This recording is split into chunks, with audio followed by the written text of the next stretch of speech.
जय हिंद दोस्तों। देखिए, जैसा कि आप लोग जानते हैं दोस्तों कि अभी झारखंड पुलिस का बम्पर पदों पर वैकेंसी निकल के आ चुका है। तो इस वीडियो में दोस्तों आपको हम कंप्लीट इंफॉर्मेशन देने वाले हैं। इसका फिजिकल क्राइटेरिया से लेकर के height, chest, running, syllabus, pattern, exam date, सारा A to Z बताएंगे। साथ ही साथ दोस्तों क्या सीट बढ़ेगा, इतना कम सीट निकला है, क्या सीट बढ़ेगा कि नहीं बढ़ेगा ये भी बताएंगे। और तमाम आपके दिमाग में जो भी तरह का कंफ्यूजन है, आप लोगों ने जितना भी कमेंट किया था पिछली बार कि सर ये प्रॉब्लम है, ये कैसे होगा, इसके बारे में बताइए, तो सबके बारे में इस वीडियो में हम आपको बताएंगे। इस वीडियो को देखने के बाद आपको किसी और वीडियो को देखने की जरूरत नहीं पड़ेगी, ठीक है।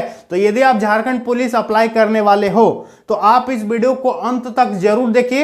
इस वीडियो को देखने के बाद ही आप फॉर्म को अप्लाई कीजिएगा तो आप लोगों के लिए अच्छा रहेगा, ठीक है, ताकि समझ लो, बूझ लो, अच्छे से जान लो क्या है नहीं है, तब दोस्तों आप लोगों के लिए फॉर्म भरने में भी अच्छा लगेगा। तो वीडियो को अंत तक जरूर देखिएगा। और एक बात बोल देते हैं कि झारखंड में अभी और भी बहुत तरह का वैकेंसी आने वाला है, ठीक है। तो सबका वीडियो चैनल पर हम बना बना करके अपलोड करते रहेंगे, सबका वीडियो बना बना करके देते रहेंगे। तो चैनल को हर हाल में आप लोग सब्सक्राइब जरूर कीजिएगा, भूलिएगा मत, ठीक है। और टेलीग्राम चैनल से ज्वाइन जरूर हो जाइएगा, मोहन सर के नाम से टेलीग्राम आपको मिल जाएगा, ठीक है। तो देखिए दोस्तों, हम लोग यहां पर बात कर रहे हैं झारखंड पुलिस नया भर्ती 2023-24 हम यहां पर लिख दिए हैं। 23-24 दोस्तों हम यहां पर इसलिए लिखे हैं क्योंकि जो विज्ञापन है उस पर लिखा है 2023, लेकिन इसका जो फाइनल प्रोसेस वगैरह होगा, एग्जाम वगैरह होगा, वो सारा चीज 2024 में कंप्लीट होगा, ठीक है। तो 23 में वैकेंसी आ गया, लेकिन सब चीज कंप्लीट होगा 2024 में, समझ में आ गई। 24 में आपको ज्वाइनिंग मिल जाएगा। तो दोस्तों देखिए, योग्यता की बात कर लेंगे तो इस पे योग्यता मांगा है 10वीं पास, ठीक है। बहुत सारे विद्यार्थी कमेंट किए थे कि सर मेरा 45% है, मेरा 48% है, तो क्या हम भर सकते हैं कि नहीं भर सकते हैं। तो देखिए, इस वैकेंसी को भरने में आपको परसेंटेज का कोई जरूरत नहीं है। आपका कितनों भी परसेंटेज है, आप कितनों भी मार्क्स से पास हुए हैं, फॉर्म को आसानी से भर सकते हो, ठीक है। तो परसेंटेज का जरूरत नहीं है फॉर्म भरने में, ठीक है दोस्तों। अब देखिए, टोटल नंबर ऑफ पोस्ट देख लीजिए, 3799 दोस्तों रेगुलर वैकेंसी है और 1120 बैकलॉग वैकेंसी है, ठीक है। दोनों को जोड़ करके 4919 यानी 4919 टोटल सीट के लिए वैकेंसी यहां पर जारी हुआ है। लेकिन विज्ञापन में एक चीज आप देखिएगा, वहां पर लिखा हुआ है कि रिक्ति की संख्या आगे चल के दोस्तों इस पे संशोधन भी हो सकता है, यदि जरूरत पड़ा तो संशोधन भी किया जा सकता है। तो ये कोई बड़ी बात नहीं है, हो सकता है सीट आगे चल के बढ़ भी जाए। तो कम सीट समझ करके, ऐसा नहीं कि आप फॉर्म मत भरना, फॉर्म को जरूर भरना, सीट हो सकता आगे चल के बढ़ जाए, क्योंकि विज्ञापन में लिखा हुआ है कि रिक्ति की संख्या में संशोधन किया जा सकता है, ठीक है। तो ये है दोस्तों। अब अप्लाई डेट ध्यान से देखिएगा, 15 जनवरी 2024 से इसका ऑनलाइन चालू होगा और चलेगा 14 फरवरी 2024 तक। ध्यान से डेट को देख लीजिए, 15 जनवरी से लेकर के 14 फरवरी 2024 तक आप फॉर्म को भर पाओगे, ठीक है। अब यहां पर एडिट यानी यदि फॉर्म भरने में कुछ गलत हो गया, ठीक है, जैसे कि मेरा नाम मोहन है, हम MOHAN के जगह में EN भर दिए गलती से, तो क्या होगा, वहां पर हम एडिट कर सकते हैं, बाद में करेक्शन कर सकते हैं, फॉर्म में सुधार कर सकते हैं। तो उसके लिए अलग टाइमिंग है, 20 फरवरी से लेकर के 22 फरवरी, लगभग 3 दिन आपको क्या दिया है, एडिट करने के लिए टाइम दिया है, फॉर्म में करेक्शन करने का आपको टाइमिंग यहां पर दिया है, समझ में आ गया। तो ये है एडिटिंग का टाइम।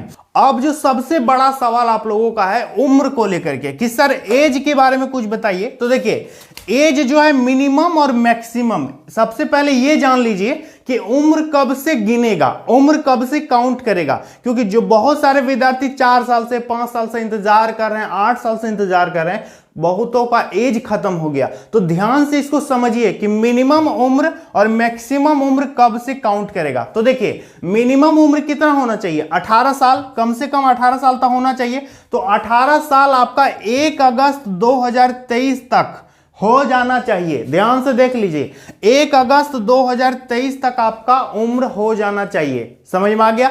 दूसरी बात, मैक्सिमम उम्र जितना भी मांगा है, अधिकतम उम्र जो है 1 अगस्त 2019 से काउंट करेगा, समझ में आ गया। 1 अगस्त 2019 से मैक्सिमम एज काउंटिंग यहां पर किया जाएगा। अब एज कितना होना चाहिए, देखिए UR यानी जो अनरिजर्व्ड है, सामान्य वर्ग के हैं, जनरल कैटेगरी के, और जो इकोनॉमिकली वीकर सेक्शन, ठीक है, ये दोस्तों 2 कैटेगरी का 18 से 25 साल एज लिमिट मांगा है, समझ में आ गया।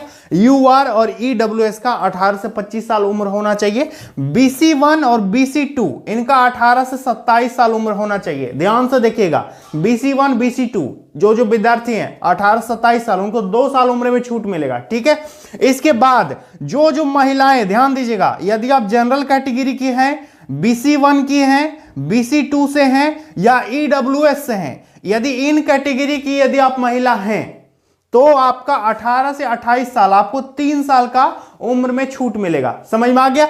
इसके साथ साथ यदि आप SC ST हैं, महिला हैं चाहे पुरुष हैं, यदि आप SC ST हैं, महिला हैं या पुरुष हैं, तो आपका 18 से 30 साल यानी आपको 5 साल का उम्र में छूट मिलेगा। समझ में आ गया। एज का कोई दिक्कत है तो कमेंट में बता दीजिएगा। एज कब से काउंट करेगा हम ये भी बता दिए, किस कैटेगरी का कितना उम्र होना चाहिए ये भी हम आपको बता दिए, ठीक है। अप्लाई करने में पैसा कितना लगेगा ध्यान से समझिए। सभी का 100 रुपया पेमेंट दोस्तों देना पड़ेगा, सभी कैटेगरी का, सिवाय SC ST का। SC ST का 50 रुपया पैसा यहां पर आपका लगेगा। समझ में आ गया। और इस पे विज्ञापन में आप जरा गौर से ध्यान से पढ़िएगा तो उसमें महिलाओं का जिक्र नहीं किया गया कि महिलाओं का कितना पैसा लगेगा। तो इसका मतलब क्या हुआ, महिलाओं का भी 100 रुपया ही पैसा लगेगा, ठीक है। और जो विद्यार्थी SC ST हैं, भले हैं महिला हैं या पुरुष हैं, तो उनका 50 रुपये पेमेंट आपको करना पड़ेगा। Is that clear? यहां तक क्लियर हो गया, कोई दिक्कत आपको नहीं होना चाहिए। तो चलिए दोस्तों अब आगे बढ़ते हैं। यहां पर देख सकते हैं सिलेक्शन प्रोसेस, यानी जो चयन का प्रक्रिया है वो क्या है, जरा ध्यान से समझिएगा। सबसे पहला आपका फिजिकल टेस्ट होगा, सबसे पहले परीक्षा नहीं होगा, पहला प्रोसेस है फिजिकल, और यहीं पर बहुत सारे विद्यार्थी छंटा जाएंगे। तो एग्जाम में कैसा विद्यार्थी पहुंचेगा आप लोगों को पता है। बहुत सारे ऐसे विद्यार्थी पहुंचेंगे जो कि फिजिकल तो निकाल लेंगे, लेकिन उनकी तैयारी आप समझ सकते हैं मैं क्या कहना चाह रहा हूं। तो इस पे क्या होगा दोस्तों कि कई ऐसे स्टूडेंट होंगे जिनकी तैयारी उतनी खास नहीं होगी, लेकिन वो फिजिकल पास करके पहुंच जाएंगे।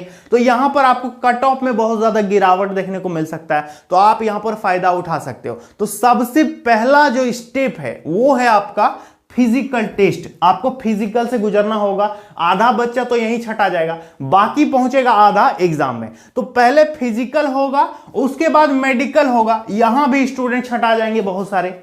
पहले फिजिकल में बहुत सारे विद्यार्थी छटाएंगे, किसी का हाइट नहीं होगा, किसी का चेस्ट नहीं होगा, किसी का रनिंग नहीं होगा। उसके बाद यदि जो विद्यार्थी फिजिकल में पास कर जाएगा फिर होगा मेडिकल। अब देखोगे बहुत सारे विद्यार्थी मेडिकल में भी डिस्क्वालीफाई हो जाएंगे। इसके बाद यहां छंटनी होने के बाद अंतिम में आपका एग्जाम है। तो यहां पर कैसे स्टूडेंट पहुंचेंगे, यहां पर आपको कट ऑफ कम देखने को मिल सकता है। यही से आपका मेरिट बनेगा। फिजिकल जस्ट क्वालिफाई के लिए, फिजिकल में आपको किसी भी प्रकार का कोई नंबर नहीं मिलेगा। ऐसा नहीं कि आप जल्दी दौड़ गए तो आपको ज्यादा नंबर मिलेगा, ऐसा कुछ नहीं है। फिजिकल जस्ट क्वालिफाइंग है, केवल पास करने के लिए है, एग्जाम तक पहुंचने के लिए है। यदि आप फिजिकल पास नहीं करोगे तो आप परीक्षा नहीं दे सकते। ध्यान से सुन लीजिए, ठीक है। यदि आपको एग्जाम देना है तो आपको फिजिकल में पास करना पड़ेगा, दौड़ निकालना होगा, हाइट चेस्ट को वहां पर लेकर के जाना पड़ेगा। समझ में आ गया। तो मेरिट बनेगा आपका एग्जाम से। फिजिकल सिर्फ पास करने के लिए, फिजिकल आपको धकेल देगा, जाओ अब एग्जाम तुम दे सकता है, ठीक है। तो ये है इसका सिलेक्शन का प्रोसेस। 3 स्टेप से आपको होकर के गुजरना होगा। समझ में आ गया। अब देखिए दोस्तों, फिजिकल की बात करेंगे तो इधर है मेल और इधर है फीमेल। ध्यान दीजिएगा, हाइट देख लीजिए। ऊंचाई की यदि बात करेंगे तो सभी कैटेगरी के विद्यार्थियों का 160 सेंटीमीटर हाइट होना चाहिए। यदि आप जनरल हैं, BC1 है, BC2 है या फिर EWS हैं तो आपका 160 सेंटीमीटर हाइट चाहिए। यदि आप SC ST हैं तो 155 सेंटीमीटर भी हाइट है, तो अब ये आप फॉर्म को भर सकते हो, ठीक है। 155 सेंटीमीटर इनका हाइट चाहिए। महिलाओं का 148 सेंटीमीटर हाइट की जरूरत है, तो काफी अच्छी बात है, ठीक है। चेस्ट देख लीजिए, यदि छाती की बात करेंगे आपका चेस्ट कितना होना चाहिए, तो 81 सेंटीमीटर सभी का चेस्ट होना चाहिए SC ST को छोड़कर, ठीक है। SC ST का कम से कम चेस्ट 79 भी है तो भी चलेगा। समझ में आ गया। 79 SC ST का चेस्ट मांगा है, ठीक है। अब दोस्तों महिलाओं के यहां पर रिक्वायरमेंट नहीं होती है। रनिंग की बात करेंगे, दौड़ कितना होगा, तो ध्यान दीजिएगा, आप किसी भी कैटेगरी के विद्यार्थी हो, इससे मतलब नहीं है। रनिंग में कैटेगरी से कोई मतलब नहीं है। आपका 10 किलोमीटर का रनिंग होगा, 60 मिनट में आपको कवर करना होगा सभी पुरुषों को। आप जनरल हैं, बीसी हैं, कुछ भी हैं, इट डजेंट मैटर। 10 किलोमीटर दौड़ना होगा, 60 मिनट टाइम मिलेगा। कैटेगरी यहां पर कोई डिपेंड नहीं है, ठीक है। अब महिलाओं का 5 किलोमीटर रनिंग होगा, 30 मिनट इनको टाइम दिया गया, आधा घंटा। 5 किलोमीटर 30 मिनट, 10 किलोमीटर 60 मिनट। तो यही है इसका फिजिकल कंडीशन, ठीक है। तो आप चाहो तो इसका स्क्रीनशॉट भी ले सकते हो, कोई दिक्कत नहीं होनी चाहिए। समझ में आ गया? चलिए दोस्तों, अब हम लोग बात कर लेते हैं दोस्तों यहां पर एग्जाम का क्या सिस्टम है। तो ध्यान दीजिएगा, चैनल को सब्सक्राइब किए कि नहीं किए, कर लेना जरूर 100%। बहुत तरह का भी वीडियो लाएंगे हम, बहुत बढ़िया बढ़िया वीडियो, ठीक है। देखो, सबसे पहले सैलरी जान लेते हैं। आपका 21,700 से लेकर के 69,100 के बीच आपका शुरुआती वेतन रहेगा। कहने का मतलब जैसे ही ज्वाइन कीजिएगा आप, तो शुरू में अप्रोक्स मान के चलो कि लगभग 30,000 प्लस आपको सैलरी मिलेगा। तो जैसा कि विज्ञापन आपने देख ही लिया होगा कि झारखंड के 24 जिलों में वैकेंसी निकला है, तो आपकी पोस्टिंग वहीं पर होगी, ठीक है। लेवल 3 का आपको यहां पर सैलरी मिलेगा, ठीक है, और सैलरी काफी अच्छा खासा मिलेगा। जिला पुलिस आप बन जाइएगा, ठीक है। अब बात करते हैं एग्जाम का सिलेबस। इसको समझना बहुत जरूरी है, क्योंकि यही आपको सिलेक्शन दिलाएगा।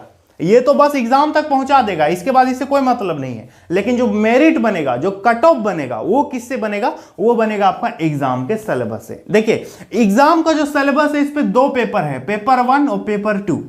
क्या है? पेपर 1 और पेपर 2।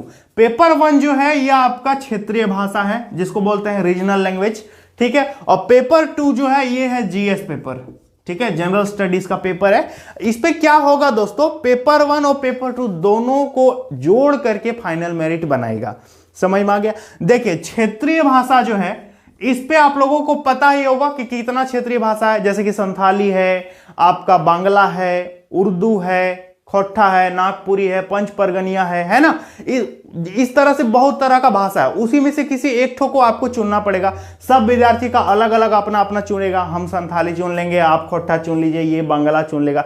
तो सबका यहाँ पर अलग अलग होगा। तो 100 क्वेश्चन पूछेगा, ठीक है, 100 क्वेश्चन, प्रत्येक क्वेश्चन 3-3 नंबर, 300 मार्क्स का आपका पेपर 1 होगा, जिसपे आपको टाइम मिलेगा 2 घंटा। ओएमआर में एग्जाम देना होगा, 1/3 का नेगेटिव मार्किंग होगा, ठीक है। ओएमआर में एग्जाम होगा, स्पष्ट लिखा है विज्ञापन में, ठीक है। तो ये है क्षेत्रीय भाषा।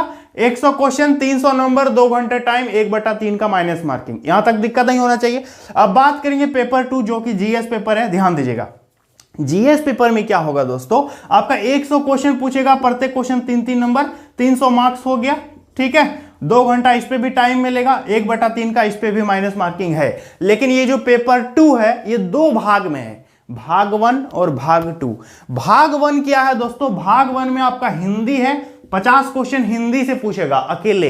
इस पे आपका मुहावरा रहेगा और भी बहुत तरह का लोकोक्ति वगैरह देख लीजिएगा सिलेबस में। तो इस तरह से आपका पैसेज वगैरह रहेगा, सारा चीज। तो हिंदी से अकेले 50 क्वेश्चन है, ठीक है। और हिंदी के अलावा दोस्तों भाग 2 जो है, भाग 2, ये आपका जीके है, जिससे रहेगा 25 क्वेश्चन, ठीक है। जीके और करंट अफेयर्स मिला 25 क्वेश्चन रहेगा। और मैथमेटिक्स, जिसको बोला है न्यूमेरिकल एबिलिटी, इससे पूछेगा 25 क्वेश्चन, ठीक है। वीडियो पर अंत तक बने रहिए, अभी बहुत कुछ बताएंगे हम। देखिए, तो ये कितना हो गया, 25, 25, 50 और 50, 100 क्वेश्चन, 300 नंबर। समझ में आ गया? तो ये है क्षेत्रीय भाषा और ये है जीएस पेपर। यही दोनों का मार्क्स जोड़ करके फाइनल मेरिट बनेगा और एक कट ऑफ बनाएगा। आपका फिर रिजल्ट जारी होगा और फिर पता चलेगा कि क्या आपका झारखंड पुलिस में सिलेक्शन हुआ है कि नहीं हुआ है। इससे कोई मतलब नहीं है, ये सिर्फ पास करने के लिए।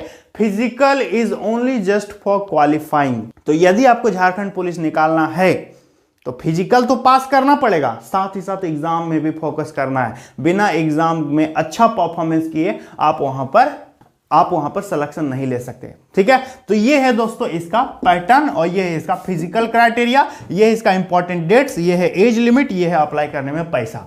अब इसके अलावा आप लोगों के दिमाग में जो भी सवाल आता है आप कमेंट बॉक्स में पूछ सकते हैं। तो इसके अलावा यदि आपके दिमाग में कुछ भी सवाल है कि सर इस पर वीडियो बनाइए डिटेल में, तो आप मुझे कमेंट बॉक्स में जरूर बताइएगा। आप मेरे वीडियो को कहां से देखते हो ये भी कमेंट में बताना। मैं दुमका जिला से हूं दोस्तों, झारखंड का ही हूं। तो चैनल को सब्सक्राइब जरूर करना। हर प्रकार का वीडियो आप लोगों को हम यूट्यूब पे बना करके देते रहते हैं, ठीक है। तो चलिए दोस्तों, उम्मीद करेंगे आप लोगों को बढ़िया से मैंने सारा चीज समझा दिया है। मिलते हैं अगली वीडियो में एक नई वैकेंसी के साथ, एक नए टॉपिक के साथ। तब तक के लिए जय हिंद दोस्तों।